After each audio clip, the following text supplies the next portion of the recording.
नमस्कार। आप लोग देख रहे हैं न्यूज बातचीत। महाराष्ट्र और झारखंड के इलेक्शन के बाद जो एग्जिट पोल निकल के सामने आए हैं वो हैरान करने वाला है।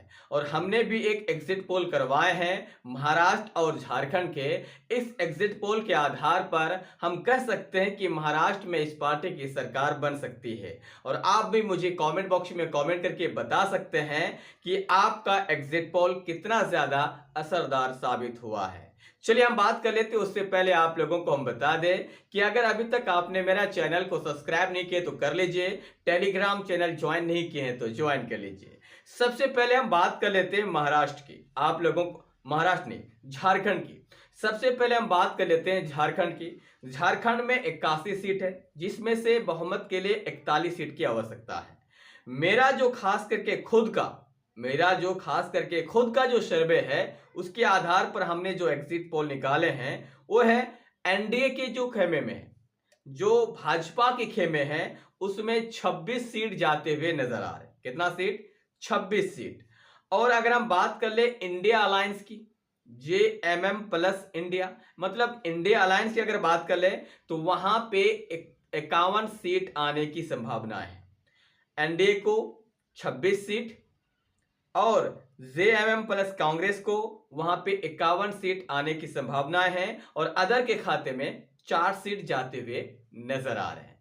तो हम इस एग्जिट पोल के आधार पर, मेरा एग्जिट पोल के आधार पर हम कह सकते हैं कि झारखंड में इस बार कांग्रेस प्लस की सरकार आराम से बनने जा रही। आप मुझे बताएंगे कि मेरा सर्वे कैसा रहा इस बार का। अब अगला सर्वे आता है महाराष्ट्र की, जो बहुत ही ज्यादा चौंकाने वाला है। उसकी भी हम आपको थोड़ा सा ग्राफ बताएंगे। महाराष्ट्र में 2 खेमे हैं, एक इंडिया अलायंस के खेमे, एक एनडीए अलायंस के खेमे, यानी Congress plus BJP plus. Maharashtra में 288 सीट से, जिसमें से सरकार बनाने के लिए 144-145 सीट की आवश्यकता है, आपको मालूम है। अगर हम सर्वे की बात करें ऑल ओवर की, तो जो भाजपा प्लस है, बीजेपी जो प्लस है, वो 120 से 22 सीट लेके आने में कामयाब हो सकता है। कितना सीट? 120 से 122 सीट लेके आने में कामयाब हो सकता है। और अगर हम इंडिया अलायंस की बात करें, यानी कांग्रेस प्लस, तो कांग्रेस यहां पे 148 से 150 सीट लेके आने में कामयाब हो सकता है, मतलब बहुमत से थोड़ा ऊपर। और अगर हम बात करें अदर की, अदर यहां पे 19 से 20 सीट लेके आने में कामयाब हो सकते हैं।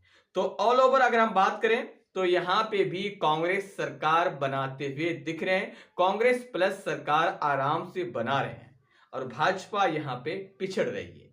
आप मुझे कमेंट करके बता सकते हैं कि मेरा सर्वे कैसा रहा।